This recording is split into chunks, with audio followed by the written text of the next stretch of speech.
Hello. আচ্ছা, আপনি কি বিবাহিত? জি আমি বিবাহিত, আপনি কে? আমি তোর গার্লফ্রেন্ড, শালা দোকাবাজ। সরি বেবি, আমি ভাবছিলাম আমার বউ। আমি তোর বউই কইতে আছি, আজকে তুই শুধু বাসায় আয়। Bye bye, tata.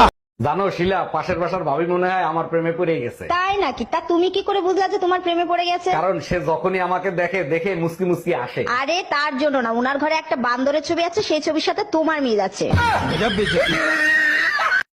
আচ্ছা ভাবি, আপনি দিন দিন ফর্সা হচ্ছেন, কাহিনী কি? কাউরে বলবেন না, আমি আয়ুর্বেদিক ক্রিম ব্যবহার করি। বলেন কি, তাই নাকি? তা আমার একটু দিবেন, আমি ওই জায়গায় একটু লাগাইতাম। ধরো মিয়া, আজ পর্যন্ত শুনছেন কয়লা ধুইলে ময়লা যায়? এই আমি মার্কেটে যাচ্ছি ব্যথার ওষুধ কিনতে, তোমার কিছু লাগবে? কালকে রাতে আমার স্যান্ডেল ছিঁড়ে গেছে, আমার জন্য এক জোড়া স্যান্ডেল নিয়ে এসো। শুধু স্যান্ডেল আনলেই হবে না, সাথে বেলুন খুন্তিও আনতে হবে? শুধু স্যান্ডেল আনলেই হবে, মাপটা নিয়ে যাও। মাপ লাগবে না, মাপ আমার পিঠে ছাপানো আছে। এই তুমি আমার ব্যাগেতে 500 টাকা নিছো? আমি কি শুন নাকি তোমার ব্যাগেতে 500 টাকা নিমু? এর লেগে মারা লাগে? আমি তোমার ব্যাগেতে 500 টাকা নিয়ে তোমার ব্যাগেতে 1000 টাকা নিয়েছি। ইস, আজকে তো এটা কি মজা হয়েছে রে ভাই, একবারে অসাধারণ। এই দাঁড়াও দাঁড়াও, তুমি তো কখনো আমার রান্নার প্রশংসা করো না, ব্যাপার কি আজকে? আর ওই যে ওয়াজ শুনছি না, ওয়াজের মধ্যে হুজুরে কইছে যে বউ রান্নার প্রশংসা করবে, তাহলে বউ অনেক ভালোবাসে। ও রান্নার প্রশংসা করতে গেছে না? এটা আমি রান্ধি না, এটা পাশের বাড়ির ভাবি রাঁধছি। পুতা দিয়ে শেষা সমান করে ফেলাবো, তাইলে ঠিক হবে। ভাবি এগুলো আপনি কি কন? কার্তা পুতো দিয়ে শেষে সমান করতে আছেন? আপনার বাইরে দেখাচ্ছি, পুতা দিয়ে শেষলে কেমনে সমান হয়। ভাবি প্লিজ, ভাইরা তো বড় সর্বনাশ করেন না। আরে কাঁঠালের বিচি। এই দেখো, লাইট মাইট লাগায় দোকানদার কি জিনিস দেখায়, কি জিনিস দিল, আমার পুরাই ঠগাই দিছে। আবার ব্যাগে লেগেও দিছে বিক্রয় মাল ফেরত যোগ্য না। আরে এই ঘটনাটা আমার লগে করছে। তোমার সাথে আবার কবে ঘটলো? কেন বিয়ার দিন এই আটা ময়দা মাইয়া তোমার দেহায়া দিল, ভাইতে না দিয়ে এই অবস্থা। কি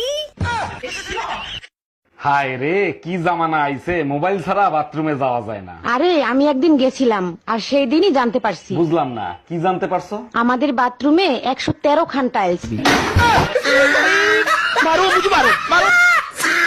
ওরা বেটাটা আজ পর্যন্ত কোনো জিনিস ঠিক মতো কিনতে পারলো না, একটা না একটা ঝামেলা বাঁধাবে। আরে ভাবি, ভাইরে বকাবকি করতেছেন কেন? কি করছে ভাই? দেখেন না অরুণ ভাই, একটা ম্যাক্সি কিনে আনছে, এত ঢোলা, ওর মধ্যে 2 জন ঢোকা যায়। আপনি এক কাজ করেন, ম্যাক্সির ভিতর আমারে ঢুকাই নেন, ফিটিংও হবে, মজাও পাবেন। এই জানো, মার্কেটে হাত পা টেপা মেশিন কিনতে পাওয়া যায়, তোমার জন্য একটা আনবো কিনে। কেন অযথা পয়সা নষ্ট করবা? তুমি আছো না, তুমিই যথেষ্ট। গলা টেপা মেশিনও কিনতে পাওয়া যায়, তাহলে তারই একটা নিয়ে আসি। আচ্ছা নিয়ে আইসো, আর আসার সময় কবরস্থানে জায়গা বুকিং দিয়ে আইসো। Bye bye, tata.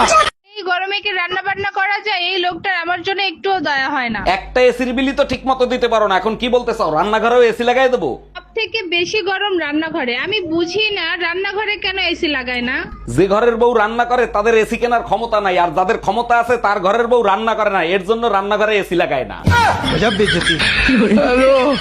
এই তোমার ভাইয়ের বিয়ে কি ঠিক হয়েছে? মেয়ে কি পছন্দ করছে তোমার ভাইকে? মেয়ে পক্ষ পছন্দ করছে, কিন্তু আমার পছন্দ হয় নাই, তাই বিয়ে ক্যান্সেল করে দিছি। কেন? তুমিই তো বলতা মেয়ে দেখতে পরীর মতো সুন্দর, তা ক্যান্সেল করছো কেন? যখন জানতে পারছি ওই মেয়ে আর তুমি একই স্কুলে পড়তা।